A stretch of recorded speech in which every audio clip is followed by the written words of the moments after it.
Hoje vamos dar início ao estudo do capítulo 15 de Apocalipse. Antes, porém, dê uma pausa no vídeo e faça sua oração, pedindo a iluminação do Espírito Santo para entender tudo aquilo que vou dizer aqui e volte para prosseguirmos com o estudo. Se você gosta de assistir aos vídeos do canal, por favor, inscreva-se, comente, compartilhe e deixe o seu gostei. Vamos lá, Apocalipse capítulo 15, versículo 1.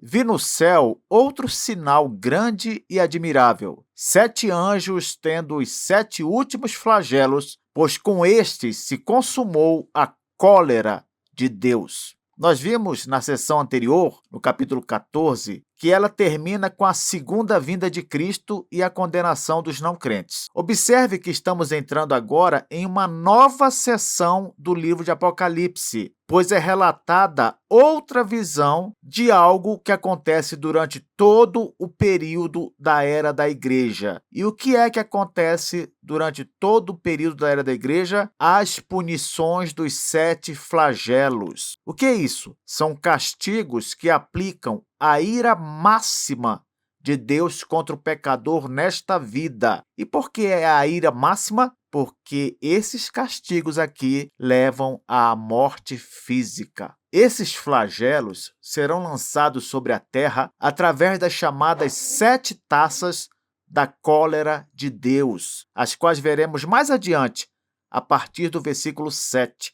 Essas taças da cólera de Deus são também conhecidas como taças da ira. É como se os anjos fossem derramar, figuradamente, é claro, um vinho da ira de Deus sobre a terra, e esse vinho simboliza esses castigos mortais que levam à morte física dos não crentes. Continuando, o versículo 1 diz: Vi no céu outro sinal grande e admirável, 7 anjos. É claro que esse céu aqui é o terceiro céu, porque é justamente lá que os anjos habitam. O que é que João vê com esses 7 anjos? O versículo continua: tendo os 7 últimos flagelos. São chamados de últimos porque são os últimos castigos que o não crente pode sofrer neste mundo, já que esses castigos matam fisicamente, então depois deles não dá para sofrer mais nenhum, porque o sujeito morre. A palavra flagelo quer dizer tanto uma tortura física quanto um castigo moral. O importante aqui é você saber que é uma punição que mata fisicamente.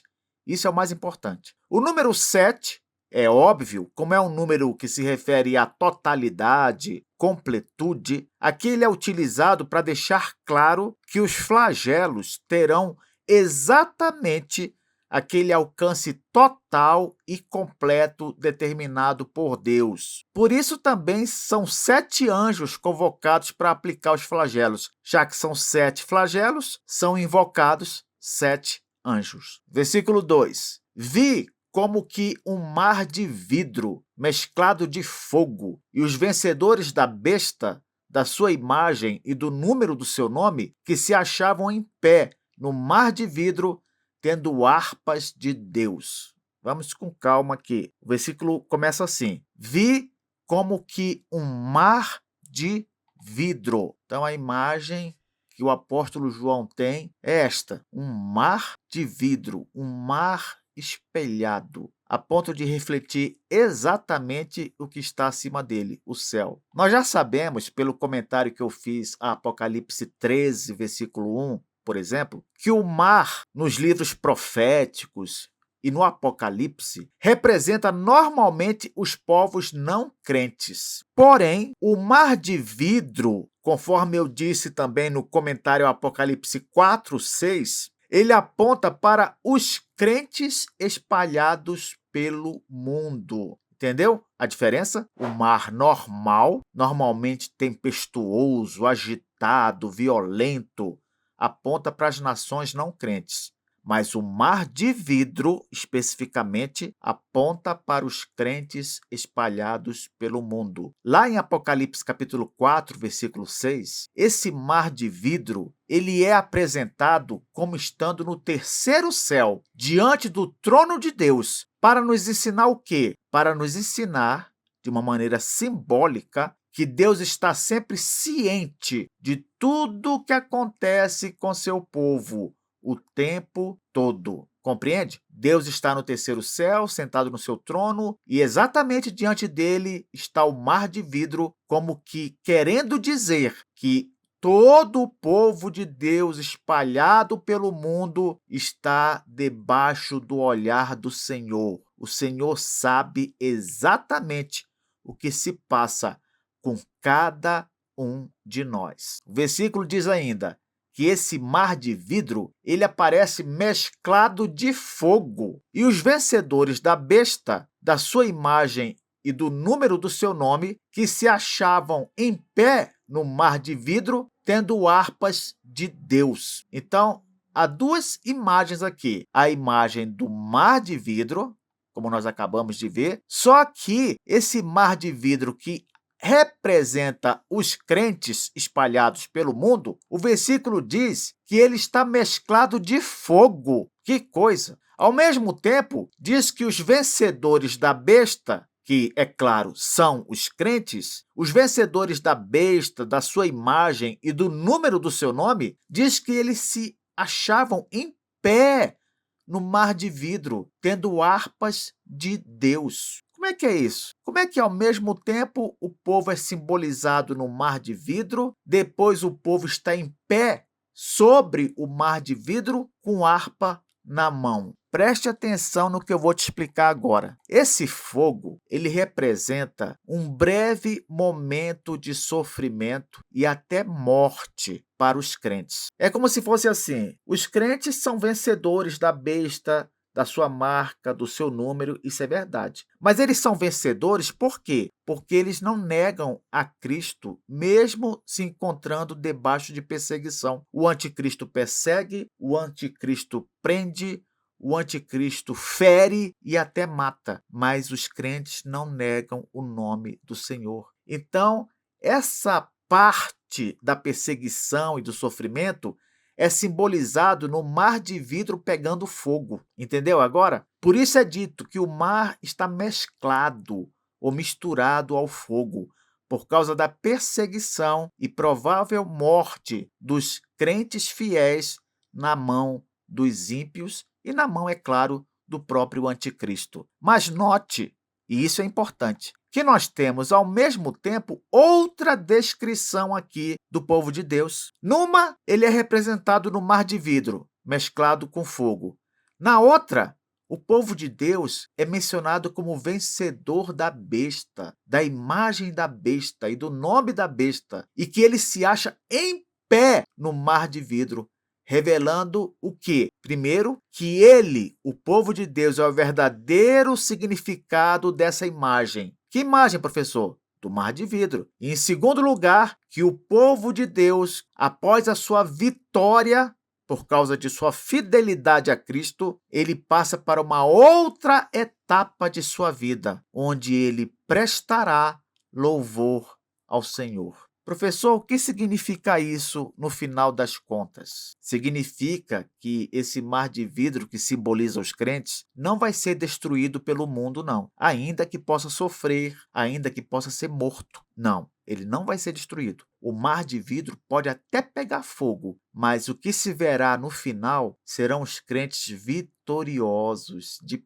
pé, vivos, para nunca mais morrer, expressando seus louvores a Deus. Por isso, a harpa na mão deles. Versículo 3. E entoavam o cântico de Moisés, servo de Deus, e o cântico do Cordeiro, dizendo: Grandes e admiráveis são as tuas obras, Senhor Deus Todo-Poderoso. Justos e verdadeiros são os teus caminhos, ó Rei das nações. Quem não temerá e não glorificará o teu nome, ó Senhor? Pois só tu és santo. Por isso, todas as nações virão e adorarão diante de ti, porque os teus atos de justiça se fizeram manifestos. Antes de explicar esse trecho aqui, eu quero dizer o seguinte para você. Você já percebeu que quando o Apocalipse vai dar início a uma descrição de perseguição dos não crentes aos crentes, de crescimento do poder do mal, de fim dos tempos, de coisa horrível acontecendo, sempre há uma pausa para mostrar o final específico dos crentes? Você já observou isso? Por que será? Porque Deus quer, ao mesmo tempo em que ele descreve as coisas ruins que vão acontecer no final, ele também quer te lembrar o tempo inteiro que o nosso final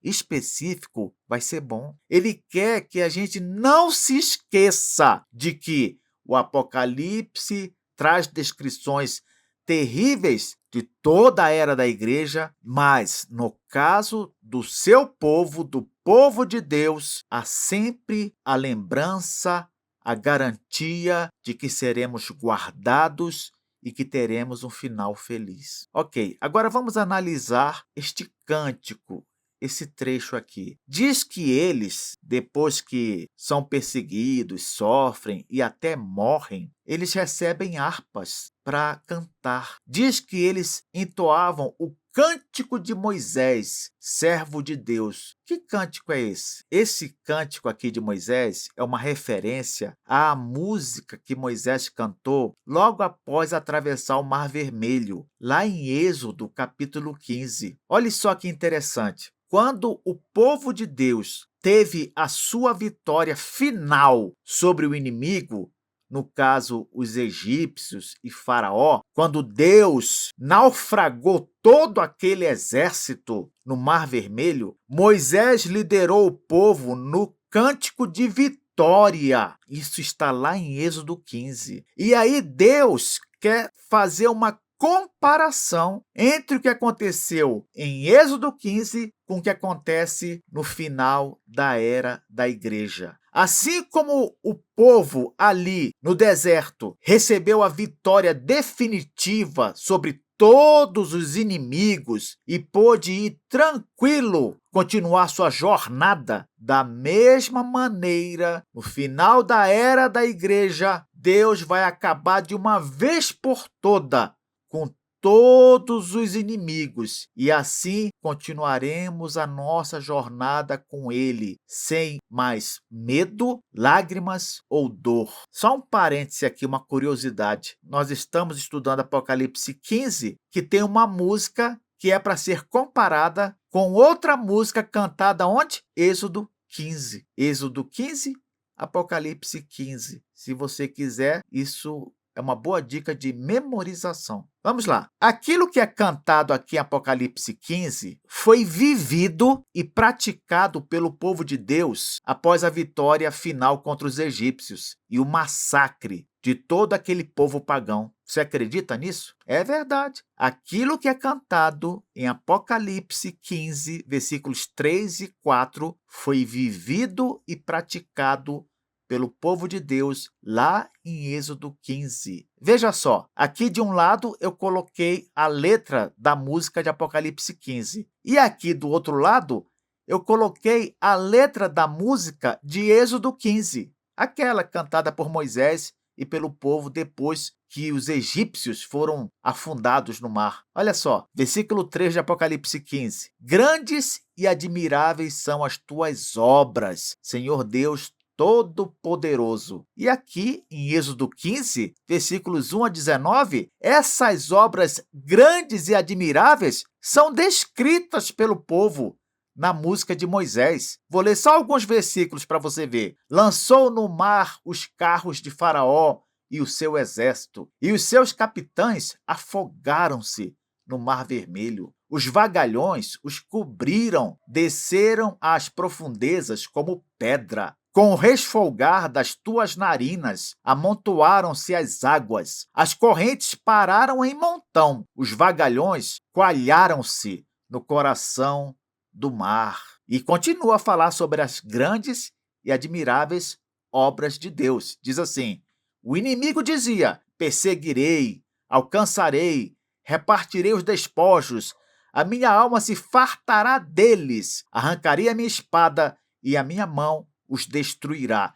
Isso é o que o inimigo dizia. Mas olha aqui na continuação da música: sopraste com o teu vento e o mar os cobriu. Afundaram-se como chumbo em águas impetuosas. Estendeste a destra e a terra os tragou. Com a tua beneficência guiaste o povo que salvaste. Com a tua força o levaste à habitação da tua santidade. Ah, meu irmão, minha irmã, essa música aqui é uma música que você vai cantar durante toda a era da igreja. Sempre que o inimigo vier contra você, te cercar, te fizer mal, te machucar, lembre-se, grandes e admiráveis são as obras do Senhor Deus Todo-Poderoso. Ele derrotou os egípcios no passado, derrota os inimigos de seus filhos hoje, vai continuar a derrotá-los amanhã e no futuro. No final, dará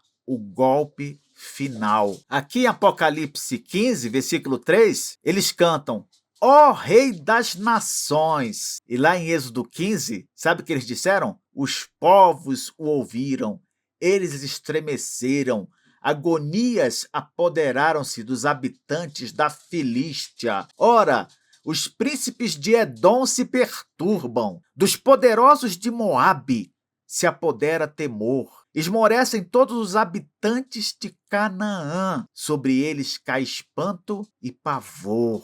Esse é o Rei das Nações. É aquele que põe medo nos povos. E versículo 4 de Apocalipse diz: quem não temerá e não glorificará o teu nome, ó Senhor? Quem não fará isso? Quem não vai temer um Deus desse? Quem não vai glorificar um Deus desse? Por isso que lá em Êxodo 15 diz assim: entoou Moisés e os filhos de Israel este cântico ao Senhor e disseram: cantarei ao Senhor, porque triunfou gloriosamente.